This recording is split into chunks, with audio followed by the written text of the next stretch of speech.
Many enthusiasts want to turn their passion for games into a career, but not so many know how to become a designer, or what even does a designer do.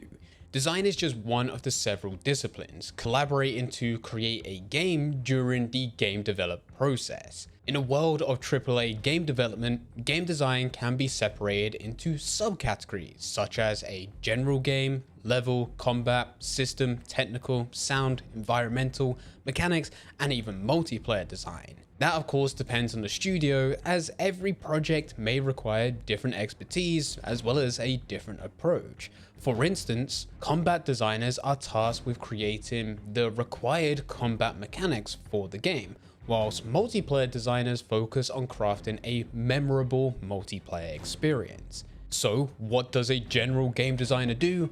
The short answer is many things. Design in video games is primarily focused on the type of emotional and intellectual experience you want the players to engage in whilst playing your game. The main question game designers want to always ask themselves is, what will the player feel? In order to imagine and come up with ideas, the designer must have a large library of emotions and experiences. You might wonder, what does that actually mean? Well, as many great painters have said, the finest reference is real life. So go out there and experience life. Pick up new hobbies, consume entertainment, be it games, movies, painting, or even music. Always keep a record of the feelings you have experienced throughout these times and try to determine what elicited them. Engaging in this activity will prompt you to question the design of everything, thereby enhancing your critical design thinking skills. This is your call to action to create a reference library, because you never know what you'll need to use it for. You may find the inspiration to create your own popular game in any one of these interests. Before we go any further, it's a good idea to consider if being a game designer is the right career path for you. Even though it sounds amazing on paper for you to design your very own games, there's also quite a few downsides, and we've even done a previous video where we highlight the harsh reality of being a game developer, in which we talk about the not so pleasant reality. If you watch that video and you're still here, it means you are one motivated individual. And with that, it's now time to go through some of the tried and tested methods that have been proven successful for many in securing a job within the game development industry. To become a successful game designer, you must hone both your hard and soft skills. Hard skills refer to your technical competence and design knowledge, including the ability to use various tools and software widely utilized in the game development industry. It's common knowledge that game studios employ engines to develop games. Some use in-house development engines, while others are publicly available ones such as Unreal Engine, Unity, CryEngine, and Godot. Familiarity with other software like Photoshop, Word, and Excel is also essential for game designers. It is recommended that you identify the game engines preferred by your potential employer and strive to excel in them, as this will give you an edge over other candidates. Scripting knowledge is also prioritized nowadays by employers, as it is required for designers to be able to implement, prototype, and modify the mechanics they have designed. It is strongly encouraged to learn to script, be it Unreal Engine blueprints or C# in Unity. In addition to technical proficiency, game designers must work on improving their critical design thinking. This can be achieved by reading widely about design, not only focused on video games, but also encompassing other forms of entertainment, such as literature, movies, and music. Gaining knowledge about these areas can significantly enhance your design skills, since psychology is a fundamental aspect of game design. Learning about critical aspects of cognitive, behavioral, and emotional psychology can be particularly advantageous. Soft skills are equally crucial, and it is imperative to focus on them. These skills are essential for working effectively with other people, especially since creating large games is a team effort. Therefore, the ability to communicate your ideas and designs with your co-workers is vital. Day-to-day examples of soft skills include giving, receiving, and responding to feedback and criticism, time management, problem solving, leadership, and conflict resolution. Soft skills are highly valued by recruiters and team leaders, as they can make you a delightful person to work with or someone that people simply cannot stand. Whilst not mandatory, receiving a degree in game development might be one of the best first steps.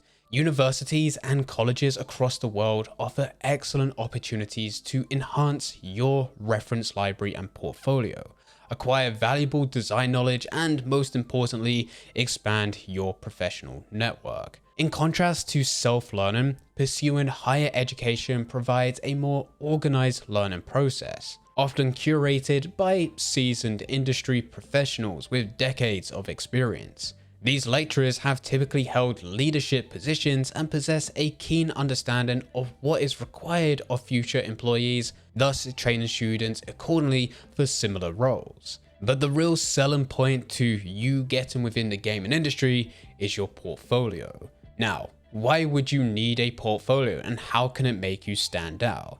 In the game industry, a portfolio is an effective means of presenting your work to potential employers.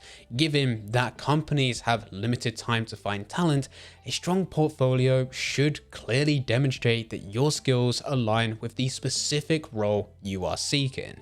For instance, if you apply for a game design position but your portfolio primarily showcases level design work, recruiters may perceive this as a lack of attention to detail and a failure to understand the requirements of the position. Therefore, it's essential to be punctual when creating and submitting your portfolio. For combat designers, it is essential to showcase engaging encounters, well-balanced enemies, and enjoyable combat actions in their portfolios. On the other hand, level designers should focus on presenting their design process for creating playable levels that effectively demonstrate how their levels can be used to make the mechanics and enemies interesting and enjoyable. To ensure recruiters can easily review your work, it is important to include video playthroughs of all of your previous work which is relevant to the job that you're applying for, as most recruiters typically lack the time to download, install, and play through games. Therefore, on top of designing the games themselves by implementing certain mechanics, levels, or combat systems, you also need to specifically design your portfolio for each job that you're applying for. This in itself will cross over to your resume as well as CV. This may go without saying, but work experience is highly valued by companies in the game development industry. And that may seem like a catch-22 situation. In order for you to get a game design job, you need to have a game design job, but you can't get a game design job because you've never had a game design job. This is why many opt in to go to university or college to initially learn about game design and use that as an entry level. They can leverage that to get their foot into the industry. But for those that don't go to university or college, they make sure that everything else that we've spoken about within this video is perfect and they will apply to entry-level positions, potentially even QA. This allows them to enter into the gaming industry and then they're able to climb the ladder. Securing internships is also a beneficial way for individuals to contribute to their employment history. Many game development studios offer internships or graduate programs that provide aspiring designers with the opportunity to learn from experienced professionals and gain valuable knowledge.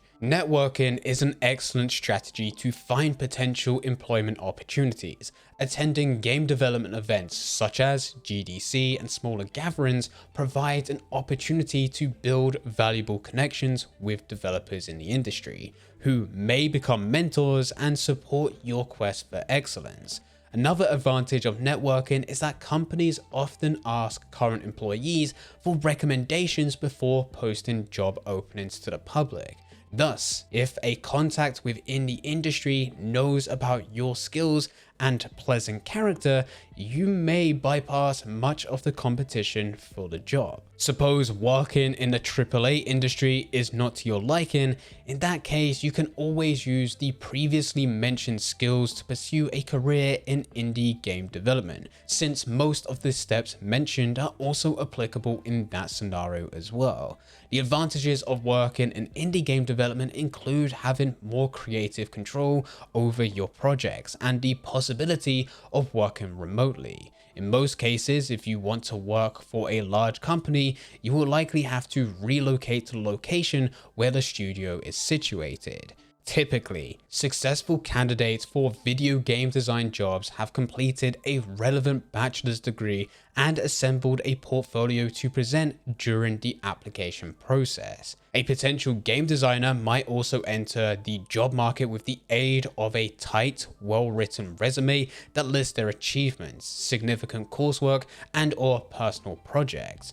In order to expand your portfolio and increase your employability, learn how to script games on your own, attend game development meetups and events to find mentors and potentially future co-workers. If you do decide to go down the indie route, always remember that developing and successfully releasing your own indie game is no small quest. And that's why we recommend that you click on next video, where we discuss why success isn't always what you might anticipate and how the renowned Flappy Bird changed its developer's life for the worse. But before you do that, make sure that you hit that subscribe button and turn on notifications. You done it?